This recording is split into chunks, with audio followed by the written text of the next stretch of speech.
When they kidnapped him, they took him to a ranch. It was considered unlucky to go beyond the 12th hour, and they pretty much destroyed him with a machete. Străzile sunt atât de aglomerate încât abia poți vedea pe unde mergi. Muzica se revarsă din fiecare bar, amestecându-se într-un zgomot haotic. Luminile de neon pâlpâie pe fațadele vechilor clădiri din cărămidă. Sticlele de bere se ciocnesc, cineva râde atât de tare încât aproape că o să cadă pe stradă. La fiecare câteva secunde, un alt grup de studenți se strecoară pe lângă tine, strigând peste zgomotul muzicii, creând amintiri despre care probabil vor râde ani de zile. Este 13 martie 1989, vacanța de primăvară. Pentru mii de studenți americani, acest mic oraș de frontieră din Mexic este paradisul. Băuturi ieftine, fără restricții de oră, fără responsabilități. Doar încă o noapte înainte ca toată lumea să trebuiască să se întoarcă la realitate. Nimeni nu-i observă pe bărbații care privesc din mulțime. Ei nu beau, nu dansează, ei caută pe cineva. Nu pe cineva bogat sau pe cineva faimos, nici măcar pe cineva care ar fi făcut ceva rău. Au nevoie de un sacrificiu.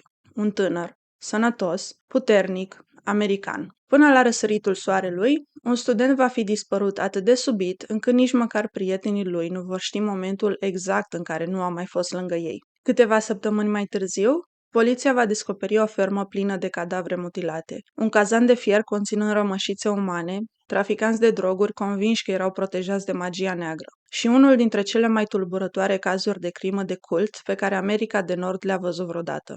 Aceasta este povestea lui Mark Kilroy. 13 martie 1989.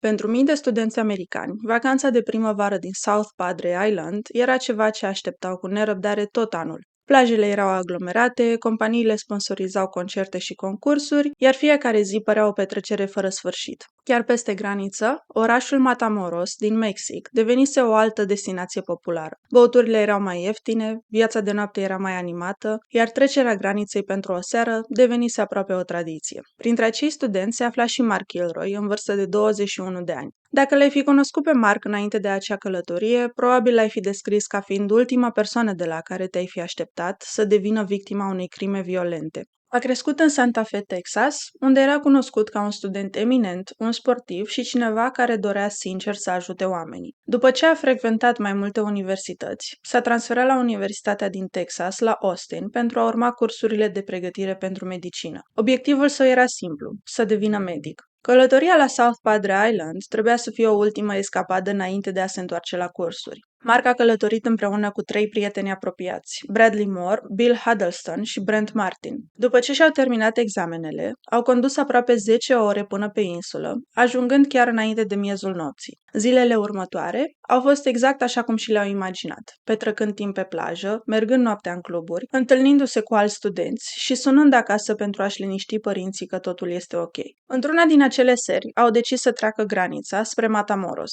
La momentul respectiv, nu era o decizie riscantă. Mii de studenți americani făceau exact același lucru în fiecare seară. Petreceau câteva ore în barurile locale, înainte de a se întoarce în siguranță în Texas, așa că, atunci când cineva a sugerat să se întoarcă și în seara următoare, nimeni nu a avut niciun motiv să se gândească de 2 ori la asta. Pe 13 martie au făcut din nou aceeași excursie. Când au ajuns, aproximativ 15.000 de turiști americani umpluseră străzile din Matamoros. Barurile erau arhipline, muzica răsuna prin tot orașul, iar oamenii abia se puteau mișca prin mulțime. Grupul a ajuns în cele din urmă la un club de noapte numit Hard Rock Cafe, unde au petrecut următoarele câteva ore bând și vorbind cu alți studenți. La un moment dat, Mark s-a despărțit de prietenii săi, în timp ce discuta cu un grup de fete pe care le cunoscuse în bar. Nu era ceva neobișnuit într-un loc atât de aglomerat, iar în cele din urmă s-au regăsit afară, pregătindu-se să se întoarcă spre graniță. În timp ce își croiau drum prin mulțime, Mark s-a oprit puțin pentru a-și lua rămas bun de la una dintre studente. Bill Huddleston s-a dus pentru o clipă pe o alee din apropiere, așteptându-se ca Mark să mai fie acolo când se va întoarce. Nu era acolo. La început, nimeni nu a dat prea mare importanță acestui lucru. Străzile erau pline de mii de oameni, așa că părea foarte posibil ca Mark să fi mers pur și simplu mai în față. Prietenii lui l-au căutat prin barurile și pe trotuarele din zonă, înainte de a se întoarce în cele din urmă în Texas, convinși că îl vor găsi așteptându-i lângă mașină sau deja întors la hotel. Când prietenii lui Mark s-au trezit a doua zi de dimineață, se așteptau să-l găsească dormind. În schimb, patul lui era neocupat. La început, au încercat să găsească explicații simple. Poate că întâlnise pe cineva și își petrecuse noaptea în altă parte. Poate că se despărțise de grup și găsise un alt mod de a trece granița. La urma urmei, mii de studenți călătoriseră între South Padre Island și Matamoros în acel weekend. Nu ar fi fost neobișnuit ca cineva să își piardă urma prietenilor într-o mulțime de asemenea dimensiuni. Dar, pe măsură ce treceau orele, explicațiile lor deveneau din ce în ce mai greu de crezut. Mark nu era în camera lui. Nimeni nu-l văzuse întorcându-se la hotel. În cele din urmă, prietenii lui au contactat autoritățile și au anunțat dispariția lui. La început, ancheta nu a fost tratată cu același simț de urgență pe care oamenii ar putea să-l aștepte în ziua de azi. Disparițiile din timpul vacanței de primăvară nu erau ceva neobișnuit. În fiecare an, studenții beau prea mult, se rătăceau de grupurile lor și, ocazional, reapăreau o zi sau două mai târziu, fără să-și amintească prea multe despre ce se întâmplase. De fapt, numai în primele 3 luni ale anului 1989, aproximativ 60 de persoane ar fi dispărut în Matamoros. Majoritatea cazurilor au primit foarte puțină atenție din partea presei, iar multe nu au fost niciodată rezolvate. Anchetatorii sperau că dispariția lui Mark va fi un alt caz care se va rezolva de la sine în decurs de o zi sau două. Familia lui însă a simțit imediat că ceva nu era în regulă. Mark fusese întotdeauna responsabil. Ținea legătura cu părinții, acționa rareori din impuls și nu era genul care să dispară fără să anunțe pe cineva că este ok. Pe măsură ce vestea s-a răspândit în Santa Fe, Texas, prietenii, colegii de clasă și vecinii au început să organizeze acțiuni de căutare. Voluntarii au tipărit mii de fluturași cu fotografia lui Mark și i-au distribuit în tot sudul Texasului și peste granița în Mexic. Părinții lui au oferit o recompensă de $15.000 pentru informații care ar putea ajuta la aducerea lui acasă în siguranță. Cazul a atras atenția autorităților și datorită unui detaliu important. Unchiul lui Mark, Ken Kilroy, lucra pentru Serviciul Vamal al Statelor Unite. Implicarea sa a contribuit la mobilizarea unor resurse federale suplimentare în cadrul anchetei, transformând ceea ce începuse ca un caz local de persoană dispărută într-un efort comun al autorităților americane și mexicane. Închetatorii din ambele țări au început să reconstituie ultimele mișcări cunoscute ale lui Mark. Prietenii lui s-au întors la Matamoros și i-au condus pe ofițeri prin fiecare loc în care fuseseră în acea noapte. Au vizitat barurile unde băuseră, au indicat locul unde îl văzuseră ultima oară pe Mark și au vorbit cu oricine ar fi putut să-și amintească de el. Din păcate, nu erau prea multe indicii. Străzile erau aglomerate de aproape 15.000 de turiști americani. Martorii își aminteau că vedeau tineri care semănau cu Mark oriunde se uitau. A distinge un chip dintre miile de altele s-a dovedit aproape imposibil. Un detaliu a ieșit totuși în evidență. În timpul interviurilor, Bradley Moore și-ar fi amintit că a văzut un tânăr hispanic apropiindu-se de Mark cu puțin timp înainte ca acesta să dispară. Potrivit lui Moore, bărbatul ar fi spus ceva de genul „Hei, nu te cunosc de undeva?” Nu era clar dacă Mark a răspuns sau dacă acea conversație avea vreo semnificație. Amintirea a ieșit la iveală mai târziu, în timpul hipnozei, o tehnică pe care anchetatorii au folosit-o pentru scurt timp, în speranța că ar putea dezvălui detalii suplimentare. Dacă acea amintire era exactă, a rămas un subiect de dezbatere, iar anchetatorii nu au reușit niciodată să-l identifice pe bărbat cu certitudine. În lipsa unor suspecți clari, detectivii au luat în considerare mai multe posibilități. Oare Mark fusese jefuit? Oare fusese răpit pentru răscumpărare? Oare devenise victima unui act de violență întâmplător? Niciuna dintre teorii nu se potrivea perfect. Dacă motivul ar fi fost banii, nu s-a primit niciodată vreo cerere de răscumpărare. Familia lui nu a fost sunată niciodată și nici nu a primit vreo scrisoare prin care să îi se ceară bani. Echipele de căutare au verificat spitalele și închisorile locale în cazul în care Mark ar fi fost rănit sau arestat sub un alt nume. Au cercetat zonele îndepărtate din apropierea râului Rio Grande cu elicoptere și unități terestre, temându-se că ar fi putut cădea în apă sau că ar fi fost abandonat undeva de-a lungul frontierei. Nimic. Între timp, cazul atrăgea atenția la nivel național. Dispariția lui Mark a fost prezentată în emisiunea America's Most Wanted, generând sute de apeluri telefonice din toate colțurile Statelor Unite. Anchetatorii au urmărit fiecare pistă promițătoare pe care au primit-o, dar fiecare s-a încheiat în același mod. Nici o dovadă, nici un martor, nici un semn de la Mark. Pe măsură ce zilele se transformau în săptămâni, frustrarea creștea de ambele părți ale frontierei. Oficialii americani se întrebau în particular dacă corupția din rândul forțelor de ordine locale din nordul Mexicului încetinea ancheta. Unii anchetatori credeau că persoanele responsabile de dispariția lui Mark ar putea avea legături suficient de puternice pentru a evita ancheta. La acel moment, nimeni nu știa cât de aproape era această presupunere de adevăr. Apoi, la 3 săptămâni după dispariția lui Mark, ancheta a luat o întorsătură complet neașteptată. Nu a fost vreun martor care să fi venit cu o mărturie, nu a fost o informație anonimă și nu a fost rezultatul unei munci minuțioase de detectiv. În schimb, totul a început cu ceea ce părea a fi un control de rutină antidrog în afara orașului Matamoros. O camionetă a trecut în viteză pe lângă ofițerii federali fără să o oprească. Probabil că șoferul a presupus că poliția nu se va obosi să-l urmărească. S-a înșelat. Această singură decizie urma să-i conducă pe anchetator la o fermă izolată cunoscută sub numele de Santa Elena, unde aveau să descopere una dintre cele mai tulburătoare scene ale crimei din istoria modernă a Mexicului. Cu mult înainte ca Mark Kilroy să dispară însă, acea fermă făcuse deja numeroase victime. Iar, în centrul tuturor acestor evenimente, se afla un bărbat care petrecuse ani de zile convingând traficanți de droguri puternici că se bucura de protecție supranaturală. Numele lui era Adolfo de Jesus Constanzo.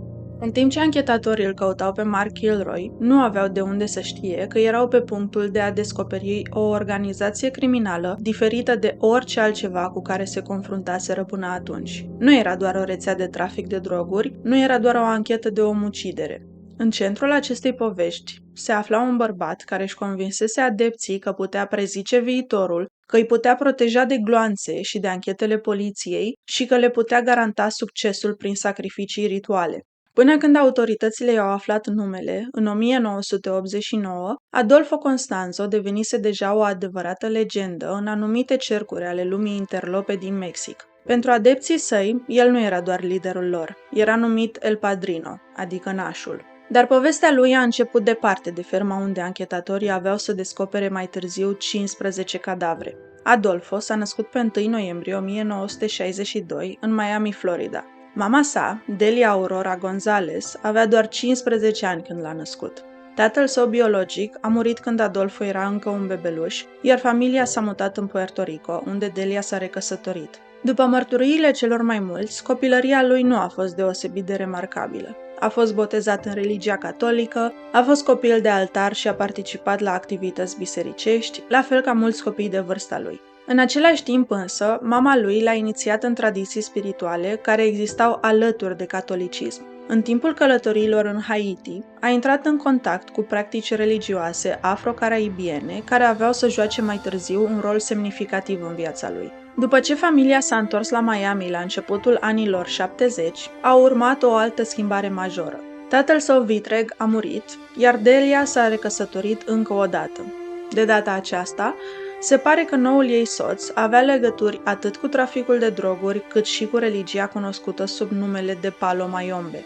Tatăl său vitreg l-a învățat o filozofie pe care Constanzo avea să o urmeze tot restul vieții. Îi spunea că ar trebui să-i lase pe necredincioși, să se omoare singur cu drogurile, în timp ce el putea profita de naivitatea și slăbiciunea lor. Această filozofie avea să-i modeleze lui Adolfo o mare parte din viitor. În adolescență, a devenit ucenicul unui practicant local și a început el însuși să studieze Palo Mayombe. Este important să facem o precizare aici, deoarece acest caz a fost adesea înțeles greșit. După asasinarea lui Mark Kilroy, ziarele din întreaga lume l-au descris pe Constanzo drept un satanist și s-au referit la adepții săi ca la narcosataniști. Aceste titluri au atras atenția, dar au creat și concepții greșite de durată. Palo Mayombe nu este satanism. Este o religie afro-cubaneză cu rădăcini în tradițiile spirituale ale poporului Congo din Africa Centrală.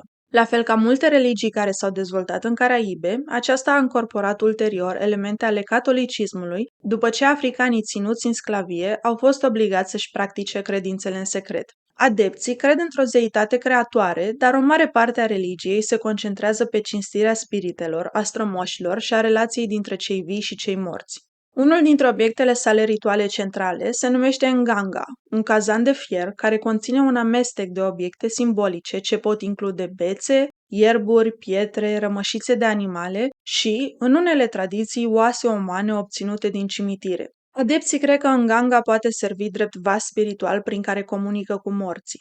Merită subliniat faptul că adepții curentului principal al Palo Mayombe resping sacrificiul uman. Cercetătorii care au studiat această religie susțin că Constanzo a denaturat credințele ei în scopuri personale, amestecând practicile religioase legitime cu propria sa obsesie pentru violență, control și putere. Această distinție se pierde adesea atunci când se discută despre acest caz. Încă din ultima parte a adolescenței, Adolfo începuse deja să se prezinte ca o persoană cu abilități supranaturale. Potrivit celor care îl cunoșteau, el susținea că posedă daruri psihice și un talent neobișnuit pentru divinație. Este imposibil de știut dacă el credea cu adevărat în aceste afirmații sau pur și simplu înțelegea cât de convingătoare puteau fi. Oricum ar fi, oamenii îl ascultau. Era carismatic, încrezător și remarcabil de convingător. De asemenea, se remarca și din punct de vedere fizic. Înainte de a deveni cunoscut în cercurile criminale, lucrase o scurtă perioadă ca model. Era atrăgător, vorbea frumos și știa exact cum să se prezinte în funcție de publicul care stătea în fața lui. Aceste calități aveau să devină unele dintre cele mai puternice arme ale sale. La începutul anilor 80, Constanzo s-a mutat în Mexico City, unde s-a reinventat. În loc să-și caute un loc de muncă convențional, și-a construit o reputație de consilier spiritual. Clienții veneau la el în căutarea unor ritualuri pentru protecție, prosperitate, iubire sau răzbunare. Unii doreau ca afacerile lor să aibă succes. Alții credeau că el putea prezice viitorul sau că putea îndepărta blestemele din viețile lor. Vestea s-a răspândit surprinzător de repede. La început, ritualurile sale se axau pe sacrificii de animale, ceva care, deși controversat, nu era ceva nemai auzit în cadrul anumitor tradiții spirituale. Pui, capre și alte animale erau sacrificate în timpul ceremoniilor, despre care el susținea că vor aduce noroc sau protecție spirituală. Pe măsură ce reputația lui creștea, creștea și statutul clienților săi. Oamenii de afaceri îi cereau sfatul, muzicienii îl vizitau, se spune că și politicienii îl consultau. Polițiști corupți au intrat în cercul său. În cele din urmă, au început să apară la ceremoniile sale și membrii ai cartelurilor mexicane. Pentru cei implicați în crima organizată, Constanzo oferea ceva incredibil de valoros. Le promitea protecție, nu împotriva cartelurilor rivale, nu împotriva armatei, de soarta însăși. Le-a spus că ritualurile sale îi pot face invizibili în fața forțelor de ordine, îi pot proteja de gloanțe și le pot asigura succesul operațiunilor de contrabandă. Faptul că îl credeau cu adevărat sau pur și simplu considerau ceremoniile ca pe o altă formă de asigurare nu conta prea mult. Ritualurile au devenit parte integrantă a afacerilor. Cu cât unii dintre clienții săi aveau mai mult succes, cu atât Constanzo câștiga și mai multă credibilitate. S-a creat un ciclu periculos. Un transport a trecut cu succes granița, ritualul funcționase. Cineva a supraviețuit unui schimb de focuri, dovada că spiritele îi protejau. Un rival a dispărut, un alt semn că puterile lui Constanzo erau reale. Fiecare coincidență întărea mitologia care îl înconjura. Și, în scurt timp, granița dintre credință, superstiție și manipulare a devenit aproape imposibil de distins pentru adepții săi. Această convingere a marcat începutul unei escaladări terifiante, una care avea să-l transforme în cele din urmă pe un autoproclamat consilier spiritual, într-unul dintre cei mai notori lideri de cult din istoria criminală modernă. Pe măsură ce influența lui creștea și numărul persoanelor din anturajul său. Printre aceștia se număra și Sara Aldrete, o studentă din Matamoros care urma cursurile Facultății de Educație Fizică în Texas. Prietenii și colegii de clasă au descris-o ulterior ca fiind inteligentă, prietenoasă și ambițioasă. Anchetatorii au considerat că frumusețea fizică și farmecul lui Aldrete au ajutat-o să atragă bărbați pentru a se alătura sectei sau să-i pregătească pentru a fi răpiți și uciși. Ea recruta oameni arătându-le mai întâi filmul din 87, The Believers, în care o sectă din New York practica sacrificii umane pentru bani și influență. Membrii sectei lui Constanzo erau obligați să vizioneze filmul de nenumărate ori pentru a fi îndoctrinați cu privire la necesitatea sacrificiilor umane. Deși mass media a descris-o ulterior drept la madrina sau nașa, o mare parte din atenția publicului asupra ei a venit abia după anchetă. La momentul dispariției lui Mark, autoritățile nu auziseră niciodată de numele ei. Ceea ce anchetatorii nu știau de asemenea era că violența asociată grupului lui Constanzo începuse cu mult înainte ca Mark Kilroy să treacă granița. Conform dosarelor judiciare și mărturisirilor ulterioare ale mai multor membri, grupul fusese deja responsabil de numeroase crime. Se credea că multe dintre victime erau traficanți de droguri rivali sau persoane legate de crima organizată. Moartea lor a trecut adesea neobservată în afara nordului Mexicului, unde violența legată de traficul de droguri devenea deja din ce în ce mai frecventă. Constanzo a justificat crimele susținând că acestea întăreau puterea spirituală a ngangaului său, cazanul ceremonial care ocupa un rol central în ritualurile sale. La început, el se baza pe sacrificii de animale. În cele din urmă, a început să insiste că sacrificiile umane ofereau o protecție mult mai mare. Anchetatorii au concluzionat ulterior că acest moment a marcat un punct de cotitură semnificativ. Crimele au devenit mai frecvente. Ritualurile au devenit mai elaborate, iar oamenii din jurul lui Constanzo păreau din ce în ce mai dispuși să îndeplinească ordinele fără să le pună la îndoială.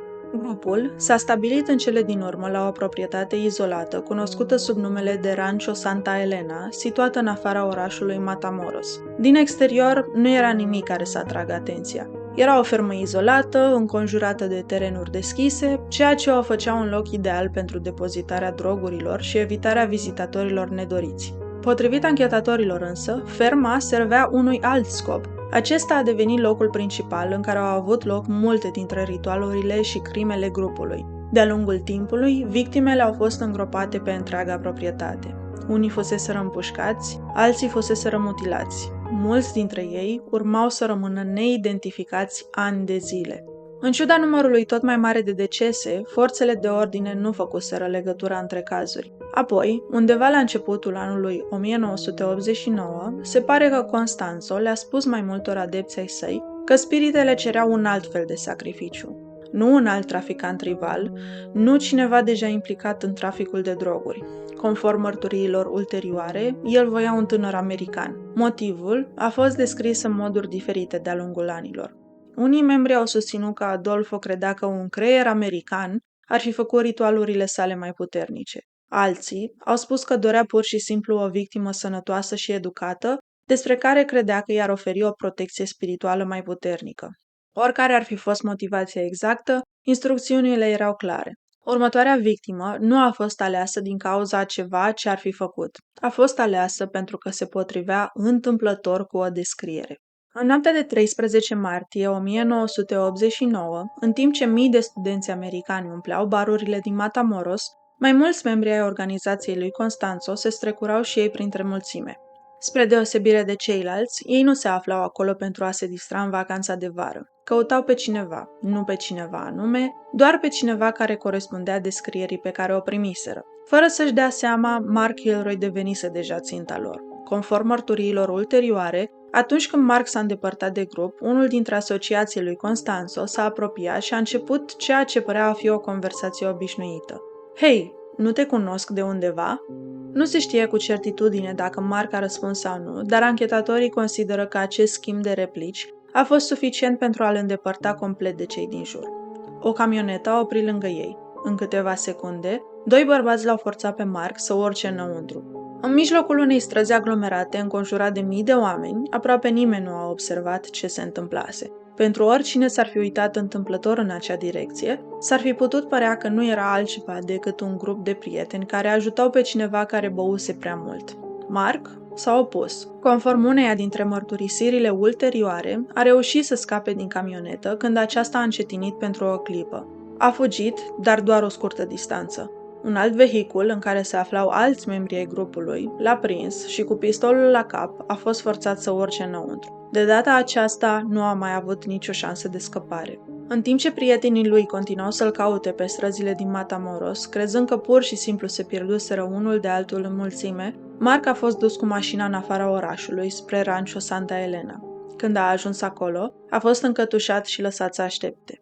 Îngrijitorul fermei le-a spus ulterior anchetatorilor că i-a dat lui Mark pâine, ouă și apă în dimineața aceea. Timp de aproape 12 ore, Mark a rămas în viață, fără să știe de ce fusese răpit, Sau ce credeau bărbații care îl țineau captiv că simbolizează? Ceea ce anchetatorii au reușit să reconstituie ulterior a provenit din probe materiale, declarații ale martorilor și mărturisiri făcute de mai mulți membri ai grupului. La aproximativ 12 ore după răpire, Adolfo Constanzo a sosit la fermă. Până atunci, decizia fusese deja luată.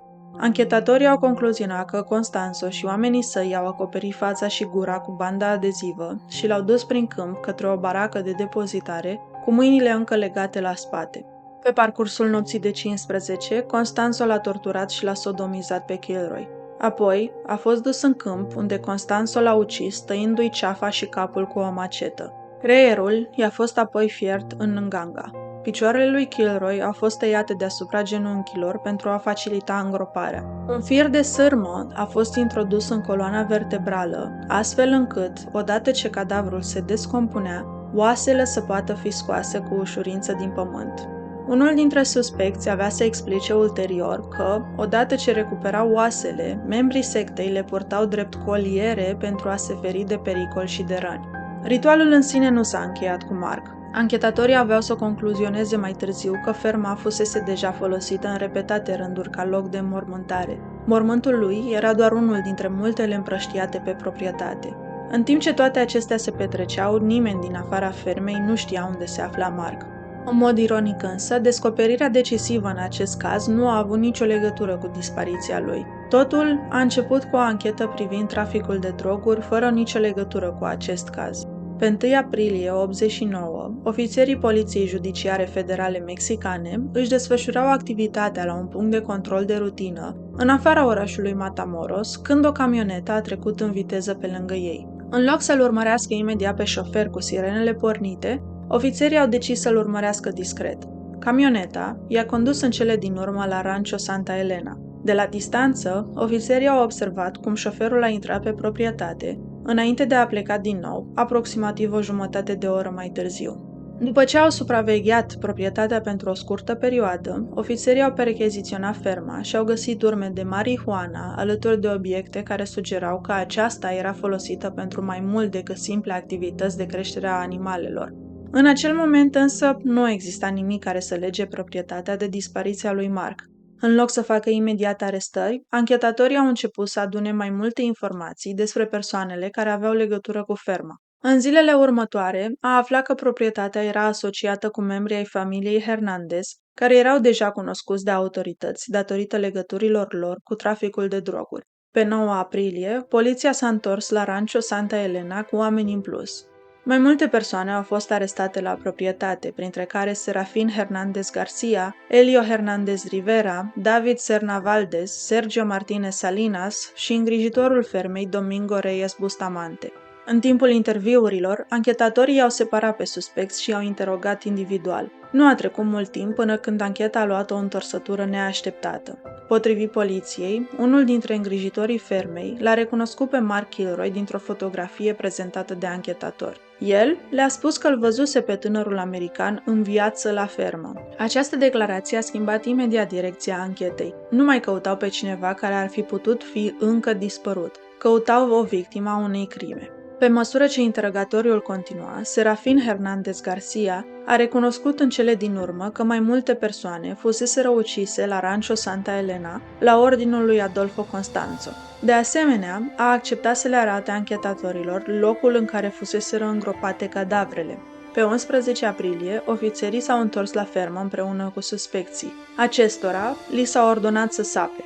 Sub privirile anchetatorilor au început să iasă la suprafață morminte, unele după altele. Primul cadavru recuperat a fost identificat ulterior ca fiind al lui Mark Kilroy pe baza fișelor dentare.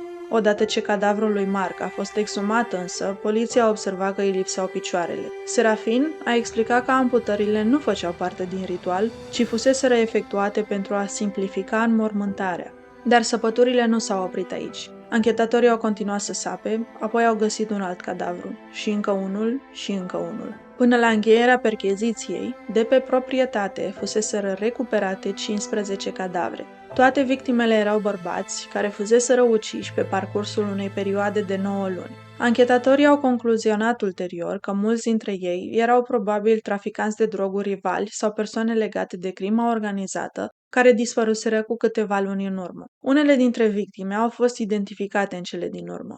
Altele nu au fost identificate niciodată. Pe măsură ce ofițerii percheziționau ferma, au început să recupereze obiecte despre care anchetatorii credeau că fuseseră folosite în timpul ritualurilor lui Constanzo. În interiorul cazanului de fier al lui Adolfo au găsit o colecție de obiecte care reflectau interpretarea distorsionată a lui Constanzo asupra Palo Mayombe. Potrivit anchetatorilor, acesta conținea rămășițe de creier uman, un cap de capră, picioare de pui, o broască țestoasă, mai multe plante medicinale, o potcoavă și monede amestecate cu sânge de animal.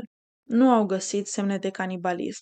Autoritățile au recuperat de asemenea arme de foc, droguri și mai multe vehicule de pe proprietate, confirmând ceea ce anchetatorii începuseră deja să bănuiască.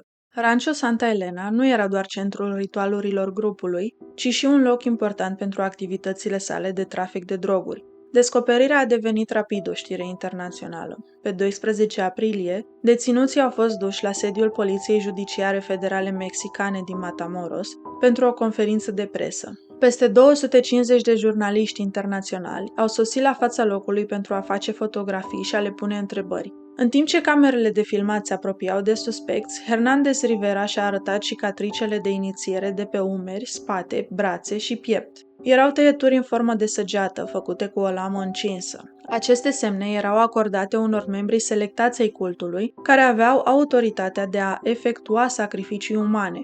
Ceea ce începuse cu dispariția unui student american a dezvăluit ceva mult mai sombru. O organizație criminală implicată în traficul de droguri, multiple omoruri și crime ritualice.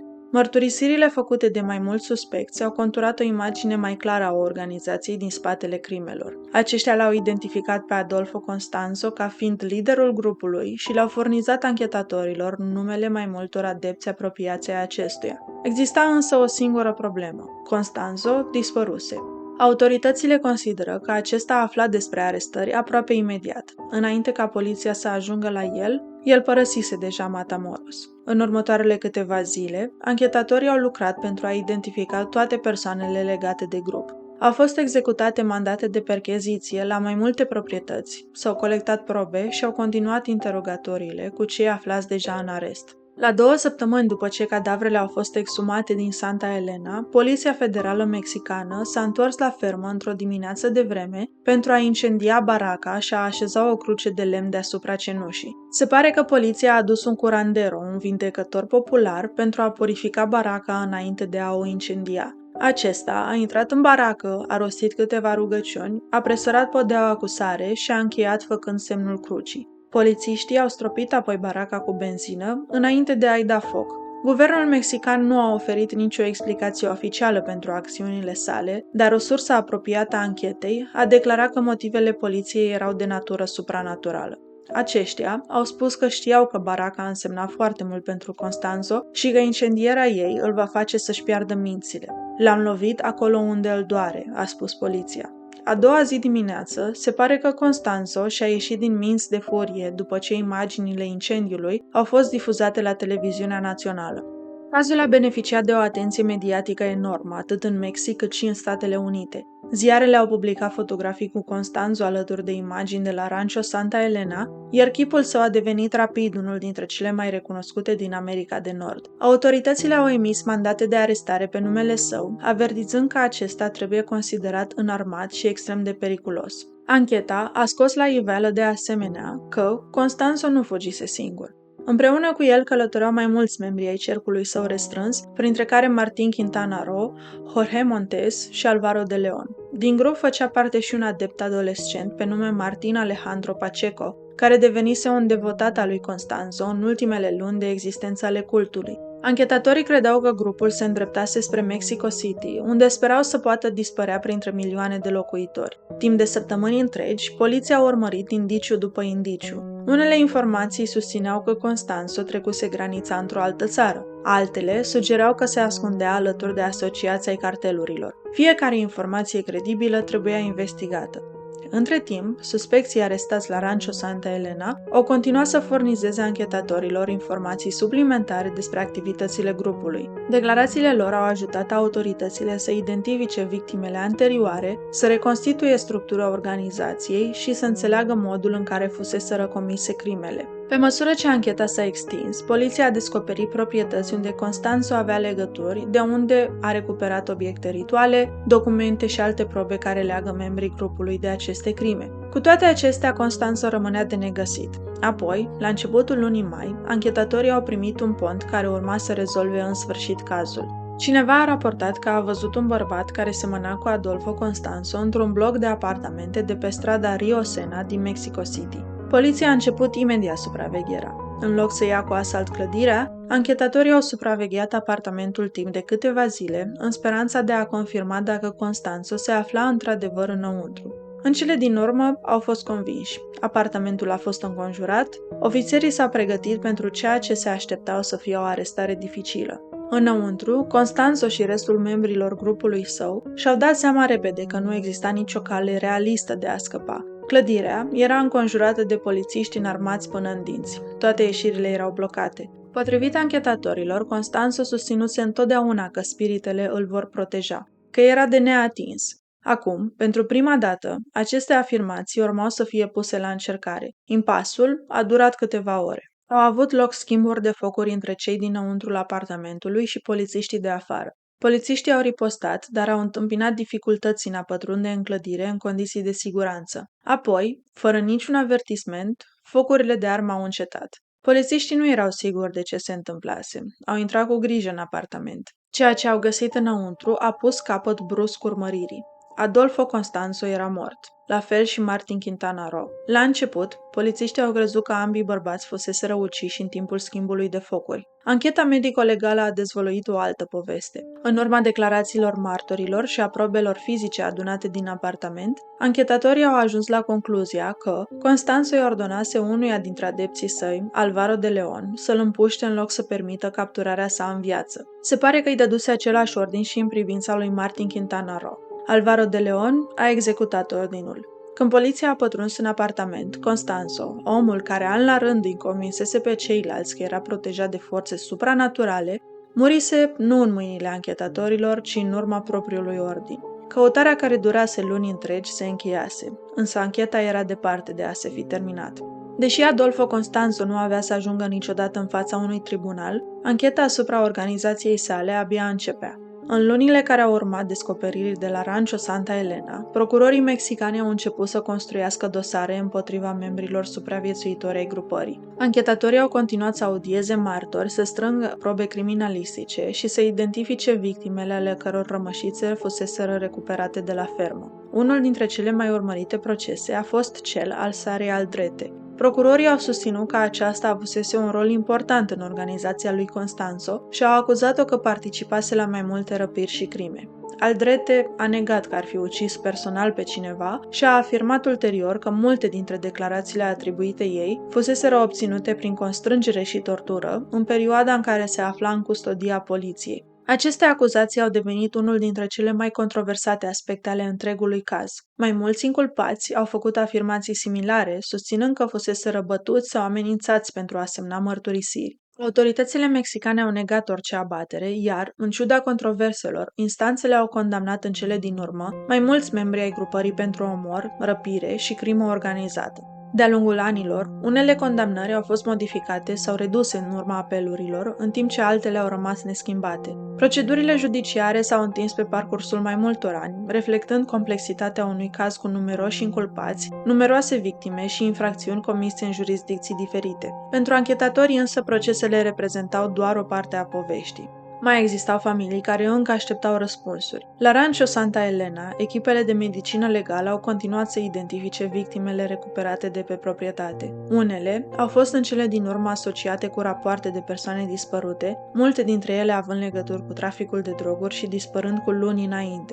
Altele nu au fost identificate niciodată. Pentru acele familii nu avea să existe niciodată o explicație clară despre ce se întâmplase cu cei dragi. Familia lui Mark Kilroy s-a confruntat între timp cu un alt tip de pierdere. După săptămâni întregi în care speraseră că îl vor găsi în viață, au fost nevoiți să organizeze înmormântarea unui tânăr de doar 21 de ani, al cărui viitor părea atât de sigur cu doar o lună înainte. Povestea de la Rancho Santa Elena este adesea amintită pentru cele mai șocante detalii ale sale. Obiectele ritualice, cultul, titlurile din presă despre narcosataniști. Toate acestea au captat atenția lumii în 1989, dar, în același timp, pot distrage atenția de la adevăratele povești umane aflate în centrul acestui caz. Mark Kilroy nu investiga un cult, nu era implicat în crima organizată, nu căuta pericolul, era doar un student aflat în vacanța de primăvară alături de cei mai buni prieteni ai săi. A trecut granița la fel cum o făcuseră mii de alți studenți înaintea lui, convins că va petrece doar câteva ore, bucurându-se de viața de noapte, înainte de a se întoarce în Texas. Nu s-a mai întors niciodată acasă. La mai bine de 3 decenii distanță, cazul său rămâne unul dintre cele mai cunoscute exemple despre cât de repede o noapte obișnuită se poate transforma într-o tragedie.